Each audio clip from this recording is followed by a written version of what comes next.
Olá, meu nome é Alfredo e neste vídeo damos sequência à série sobre como comparar infinitos. Vamos determinar que os números racionais positivos têm o mesmo tamanho que os números naturais.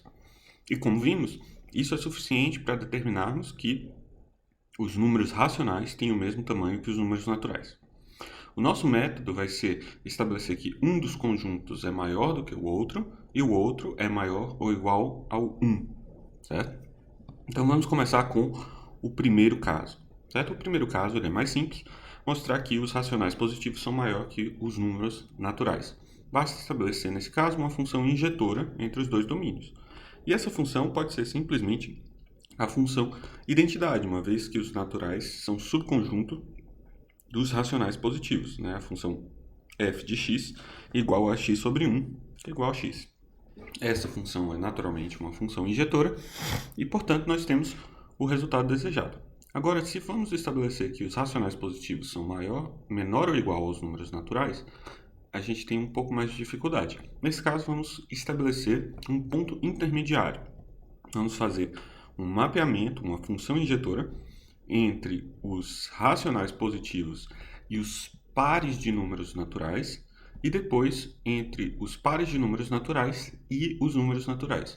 No caso, provando que cada uma dessas funções é uma função injetora. Quem que é esse primeiro mapeamento? A ideia é relativamente simples, é tomar um número racional, que no caso é um A sobre B, e mapear isso num par AB. Mas tem alguns detalhes que a gente precisa tratar e vamos tratar logo em seguida, certo? Então, ambas essas funções têm que ser injetoras e a gente, com isso, estabeleceria o nosso resultado. Então, vamos tratar o primeiro mapeamento dos números racionais positivos em pares de números naturais. Um número racional positivo, x, ele vai ser tal que ele pode ser escrito como a divisão entre a e b, com a e b sendo números naturais. Então vamos lembrar uma definição sobre frações, certo? A sobre b é chamada de uma fração irredutível se a e b não possuem fatores em comum. Ou seja, não tem um número que divide tanto A quanto B. Um exemplo disso seria 4 sobre 6. Não é uma fração irredutível. 2 é um número que divide tanto A quanto B, no caso 4 e 6. Certo? Então, a fração irredutível correspondente seria 2 sobre 3, né? Quando a gente elimina o fator comum entre os dois números da fração. Divido 4 por 2 e 6 por 2 vai dar 2 e 3. 2 sobre 3 é a fração correspondente irredutível, certo? Então, a partir dessa definição, vamos montar o mapeamento injetor entre os domínios. Se eu tomar f de x é tal que temos um par AB, de forma que x, o número racional positivo x, é igual a A sobre B, e o número A sobre B, a fração A sobre B, ela é irredutível. Nesse caso, a função é uma função injetora.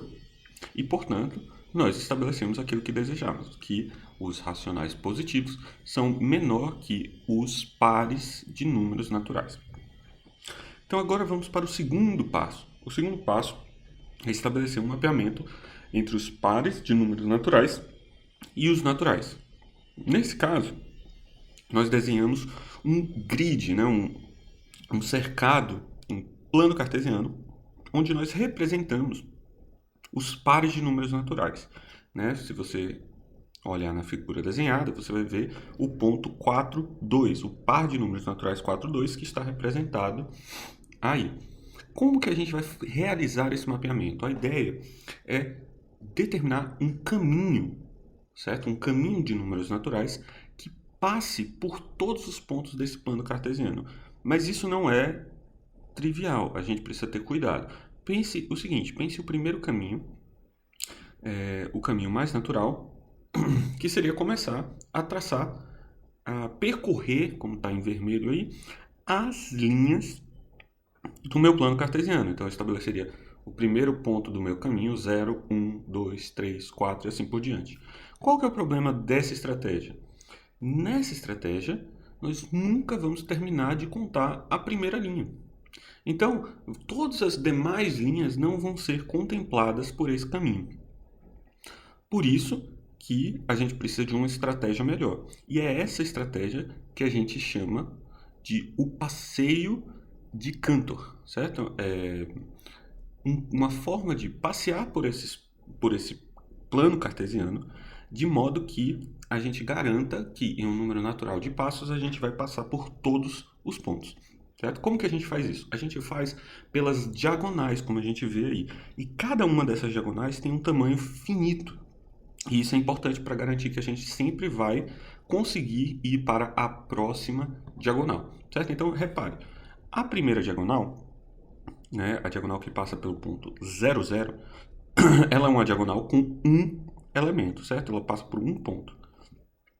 A segunda diagonal, ela passa pelo ponto 0, 1 e depois no ponto 1, 0, e ela tem 2 pontos. A terceira diagonal passa pelo ponto 0, 2, depois no ponto 1, 1, depois no ponto 2, 0. E todos esses, né, somam 3 pontos.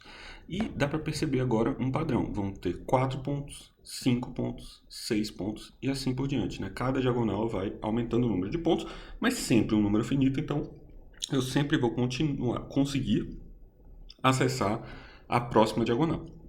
Nesse caso, a gente vai conseguir passar por todos os pontos do nosso plano cartesiano. Então a gente pode montar a nossa sequência que usa esse passeio de Cantor como base. Então, o primeiro ponto do nosso passeio é o ponto 0, depois o 1, o 2, o 3, o 4, o 5 e assim por diante, né? O 6, 7, 8, 9, como a gente pode ver representado nesses desenhos em verde. Então, a gente pode estabelecer uma função que vai dos pares de números naturais nos números naturais, de modo que G, né, essa função G, para um par AB, ela vai ser mapeada no valor correspondente na sequência estabelecida por Cantor, certo? Isso, para alguns de vocês, pode parecer um pouco vago, né? Essa definição não está uma definição como f de x igual a x ao quadrado, né? Mas não tem problema, a gente vai fazer isso de modo explícito, certo? Essa função ela é notariamente injetora, uma vez que cada número natural só pode aparecer uma vez nessa sequência. Então, a gente não vai ter problemas com relação à injeção dessa função, certo? Então, vamos fazer esse mesmo procedimento agora de modo explícito, certo? Como que a gente vai fazer isso? Vamos tentar determinar quem é o valor para cada par AB genérico, certo? Então, vamos redesenhar o nosso gráfico e vamos reparar o seguinte. As nossas diagonais, elas têm, como a gente tinha visto, a primeira diagonal tem 1 ponto, a segunda diagonal tem 2 pontos, a terceira diagonal tem 3 pontos e assim por diante. Mas vamos chamar a primeira diagonal de diagonal 0, tá? A primeira diagonal de 0 e assim por diante, até a diagonal n-1 e, por fim, a diagonal n, que seria a diagonal onde se encontra o par de interesse, o par AB. Certo? Nesse caso, a gente pode reparar, a gente pode perceber que se a gente tem a diagonal 0, diagonal 1 e assim por diante, até a diagonal n, o valor de n vai ser exatamente a mais b, certo? Porque o que acontece? Essas diagonais na direção indicada, né? A direção indicada, que no caso seria essa, elas vão ter a abscissa ordenada de tal modo que a soma delas é exatamente o valor da diagonal, né? A gente pode perceber isso pensando na diagonal 0, ela inclui somente o ponto 0, 0, 0 mais 0, 0.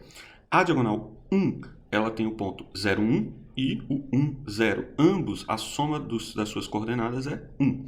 Na segunda diagonal, a gente tem o ponto 0, 2, soma 2. A gente tem um ponto 1, 1, soma 2. E a gente tem um ponto 2, 0, soma 2. Certo? Então, a soma das coordenadas de um dado ponto vai ser exatamente o valor do número da minha diagonal, certo? Bom, agora a gente vai contar os nossos...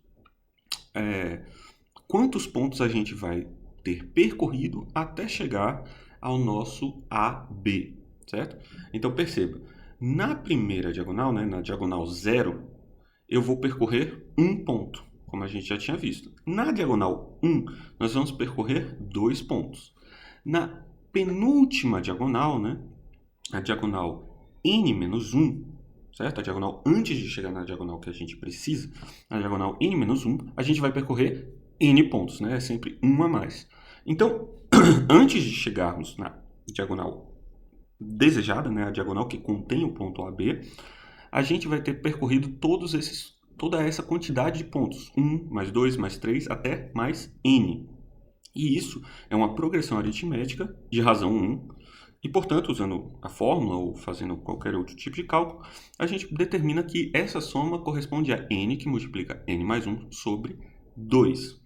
Agora, se a gente quer determinar qual é o ponto AB, né, a gente precisa saber quantos pontos a gente vai percorrer até chegar ao AB na diagonal desejada, na diagonal N, certo? Então perceba, a gente começa com abscissa, né, o valor de x em 0, e a gente vai para o x igual a 1, x igual a 2, x igual a 3, até o x igual a A. De 0 até A, nós temos A mais 1 pontos, certo?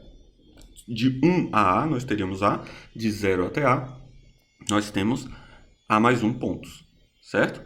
Então, como que vai ficar a quantidade de pontos percorridos até o ponto desejado, né? A gente vai ter, então, o número de pontos percorridos vai ser n, que multiplica n mais 1 sobre 2, mais esses últimos pontos, que são A mais 1, certo? Então, de posse disso, a gente pode determinar quem é a nossa função, a função g, certo? Nesse caso, a gente vai ter que a função g de A e B, né, o par AB, vai ser exatamente vezes n mais 1 sobre 2, mais A mais 1, só que agora menos 1. Por quê? Porque lembra que a gente aqui contou o número de pontos que percorremos, mas o primeiro ponto é o 0, certo? A gente está estabelecendo um mapeamento com os números naturais. E, portanto, o primeiro ponto não é o 1, é o 0, então a gente tem que diminuir 1. Então, nesse caso, a nossa função g é, substituindo o valor de n, que a gente já sabe que é a mais b, vai dar a mais b, que multiplica a mais b mais 1 sobre 2 mais a, certo? E essa é uma função injetora, ela passa exatamente, ela dá um único valor para cada par de números naturais e ela passa por todos os números naturais, né? No caso, essa função, além de ser injetora, ela é bijetora, mas não precisamos, certo? A gente precisa só provar que ela é injetora. Certo? Essa função sendo injetora, vamos reunir agora todos os resultados até agora e fazer a conclusão final, né? Nós estabelecemos, então, que os números naturais são maior ou igual aos pares de números naturais, ao conjunto dos pares de números naturais, e esses são maiores que os números racionais positivos, certo? Disso, a gente pode estabelecer que os números naturais têm tamanho maior ou igual que o conjunto dos números racionais positivos. Como nós já havíamos visto, isso é suficiente para provarmos que, junto, claro, com o resultado de que os naturais são menor ou igual aos números racionais positivos, isso é suficiente para determinarmos que os números naturais têm o mesmo tamanho que os racionais positivos. E como vimos no vídeo anterior, a gente pode usar essa função de espelhamento e tal, né, e etc., e determinar que os números naturais têm o mesmo tamanho que os números racionais. O principal passo, né, o pulo do gato, por assim dizer, é estabelecer o passeio de Cantor, que faz com que nós possamos contar, né, fazer um passeio de números naturais por pares de números naturais. Esse é o passo essencial de dessa demonstração, né? E nós finalmente estabelecemos que os números naturais têm o mesmo tamanho que os números racionais. Agora, Nos próximos vídeos, vamos começar a ver as grandezas superiores, ou seja, quando os infinitos realmente ultrapassam o tamanho dos números naturais. E esse é o caso, por exemplo, dos números reais. Muito obrigado e até os próximos vídeos.